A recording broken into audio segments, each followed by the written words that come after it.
আমার টাকা নিরাপত্তার জন্য আমি ব্যাংকে রাখছি, আমি রাস্তায় নামার জন্য না। চিকিৎসা করাতে পারি না, রোজার দিনে সমস্ত খরচপাতি আমার এই পেনশনের টাকার উপরে। আমি টাকা পাচ্ছি না। ঘরের কাছে ব্রাঞ্চ ছিল, এই জন্য ঘরের কাছে অ্যাকাউন্ট খুলছিলাম যে বয়স্ক মানুষ, আমি নড়াচড়া করতে পারি না তেমন, কিন্তু টাকা আমি পাই না, একটা টাকা পাই না। আমার লাভের টাকাও দিবে না, সেভিংসে আসছে টাকা, ওই টাকাও দিবে না, অস্বীকার করে।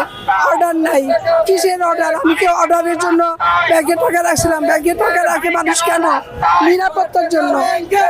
তাহলে তো আমি টাকা পাতিলে ডিব্বাই বেরোবে ঘরে ধুয়ে নিতে পারতাম। এখন নিশ্চয়তা দেশের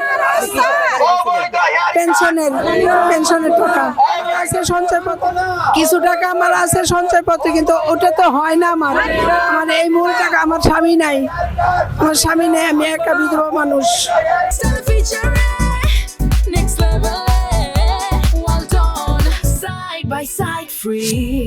সরকারি অর্ডার নাই, অর্ডার হবে, মিটিং হয় না, মিটিং হবে, তারপরে করবে, দিবে। তো কবে অর্ডার হবে, কোথায় হবে, কার অর্ডার হবে? ব্যাংকের অফিসারদের বেতন কি বন্ধ রয়েছে?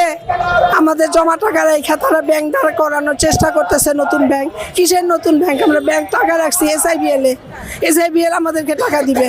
নতুন ব্যাংক কবে চালু হবে? ওরা করুক, আমাদের টাকা দিয়ে তো ওরা নতুন ব্যাংক চালু করতে পারে না। এটা তো হয় না। আমার প্রশ্ন, বাংলাদেশ ব্যাংকের অফিসারদের বেতন কি বন্ধ রয়েছে? হ্যাঁ, যারা এই আইন কানুন করতেছে তাদের বেতন কি বন্ধ আছে? আমি তো এখন বেতন পাই না। বাংলাদেশ ব্যাংকের গভর্নর বলতে চাই যে একদম সরাসরি আমরা আগে যেভাবে লেনদেন করতাম ওইভাবে লেনদেন করে দেয়, ওইভাবে দেখ। আমরা বেশি মুনাফাও চাই না, আমরা না পাই ঘরেও যাইতে চাই না। বাংলাদেশ ব্যাংক এই পদক্ষেপ আগে নিবে, তারপরে নতুন ব্যাংক, কিসের সম্মিলিত ব্যাংক করবে সেটা পরে করবে, ওরা আস্তে আস্তে করবে। গ্রাহকদের টাকা পয়সা আমরা আগে চাই, গ্রাহকদের, আমরা যারা আমানতকারী তাদের টাকা আমরা আগে চাই। এগুলো কথা, এটা কোনো নাগরিক অধিকার? অথচ ট্যাক্স নেওয়ার সময়, জুন মাসে ট্যাক্স নেওয়ার সময় 100% কাইটা নিচ্ছে।